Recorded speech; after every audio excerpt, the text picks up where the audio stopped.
আমি যদি এখন নির্বাচন বর্জনের কথা বলি, আমি কিন্তু সব সময় বলছি, আমি সব সময় বলেছি আমি শেষ পর্যন্ত থাকব। প্রতিটা সময় আপনাদেরকে বলেছি আমি সকল প্রতিবন্ধকতা সম্পর্কে কিন্তু আমি জানতাম, কিন্তু আমি চেয়েছি যে শেষ পর্যন্ত থাকি, ক্রিকেট বোর্ডের আসল চেহারাগুলো সবাই দেখুক।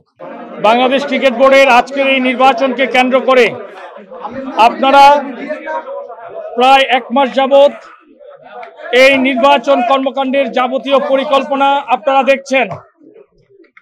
আমি আপনাদেরকে শুরুতেই বলেছিলাম যে আমি শেষ পর্যন্ত খেলব। আমি কিন্তু প্রথম দিনেই এই ঘোষণা দিয়েছিলাম। গতকালকেও আমি বলেছি, আজকে সকালেও আমি বলেছি যে আমি শেষ পর্যন্ত দেখব। সেই সঙ্গে আমি এটাও কিন্তু বলেছি, বারবার বলেছি, ক্যাটাগরি 1 এবং 2-এ যেভাবে নির্বাচন হয়েছে তা কখনোই গ্রহণযোগ্য নয়। আমি দীর্ঘকাল যাবত এই ক্রিকেটের সঙ্গে জড়িত একজন সংগঠক হিসেবে, দীর্ঘদিনের কাউন্সিলর হিসেবে আমি বাংলাদেশ ক্রিকেট বোর্ডের এই নির্বাচন প্রক্রিয়ার সঙ্গে দীর্ঘদিন জড়িত। আপনারা অনেকে প্রশ্ন করতে পারেন, আপনি কেন তাহলে শেষ পর্যন্ত থাকলেন, আপনি আগে কেন বর্জনের ঘোষণা দিলেন না? আমি এই নির্বাচনকে কেন্দ্র করে বাংলাদেশ ক্রিকেট বোর্ডের সম্মানিত সভাপতির সঙ্গে অনেকবার আমি কথা বলেছি। একটি শুধু বারবার বলেছি যে নির্বাচন যেন নিরপেক্ষ হয়। যেহেতু আপনি কাউন্সিলর ক্রিকেট বোর্ড নির্বাচন করেন এবং বোর্ড সভাপতি নিজে 5 জন অধিনায়ক নির্বাচন করেন, আমি তার নৈর্ব্যক্তিক অবস্থান সব সময় চেয়েছিলাম। আপনি যদি কাউন্সিলরদের দিকে তাকান, কাউন্সিলরগুলো এদের অনেকেই বাংলাদেশ ক্রিকেট বোর্ডের চুক্তিবদ্ধ হিসেবে চাকুরিরত আছেন। তারপরও আমি কিছু বলিনি। পরবর্তীতে শিক্ষা বোর্ডগুলো যদি দেখেন, সবকিছু মিলিয়েই কিন্তু গত প্রায় 2 মাস যাবত আমার নির্বাচনের অত্যন্ত প্রিপারেশন ছিল।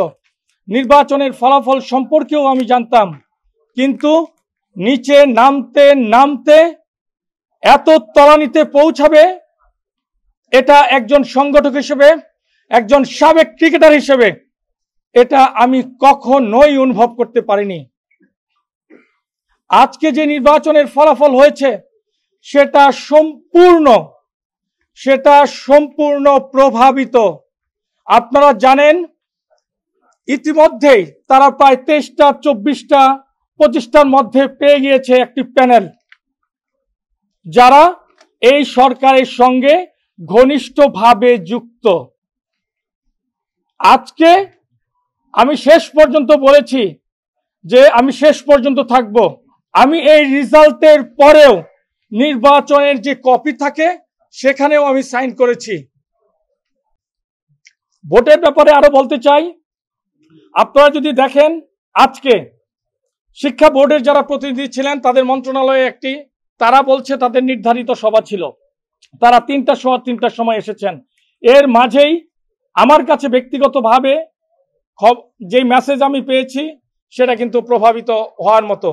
তাদেরকে সকল জায়গা থেকে যে ভোটগুলো আছে সম্পূর্ণভাবে প্রভাবিত করা হয়েছে। আজকে শুধুমাত্র প্রায় বলতে গেলে ক্যাটাগরি 3-এরই একটি পদে নির্বাচন ছিল। 24টা রেজাল্ট কিন্তু প্রায় পূর্ব নির্ধারিতই ছিল। এই একটি আসনেও তারা 5 তারকা হোটেলের বৈধতা দেখিয়েছে, চাকচিক্য দেখিয়েছে। নির্বাচনের ক্ষেত্রে তারা সম্পূর্ণ প্রভাবিত করেছে। আমি বারবার বলছি, আমি সাবেক ক্রিকেটার, আমি দীর্ঘদিনের সংগঠক, আমার লিস্টে কোনোদিন কোনো প্রকার অসততা নাই। আমি আপনাদের সামনে দাঁড়িয়ে বলতে পারি আজকে যেটা করা হয়েছে এটা সম্পূর্ণ প্রভাবিত একটি নির্বাচন, যা শুধুমাত্র বাংলাদেশ ক্রিকেটকেই তলানিতে নেওয়ার ইঙ্গিত বহন করে না। বাংলাদেশের ক্রিকেট বোর্ডের মতো একটি প্রতিষ্ঠানে যদি এ ধরনের নির্বাচন হয়, প্রভাবিত নির্বাচন হয়, আমি মনে করি এটা আগামীর গণতন্ত্রের জন্য অশনি সংকেত। এতদিন শুনছি চান্দে অমাবস্যা লাগে, আজকে দেখলাম সূর্যে অমাবস্যা লাগে।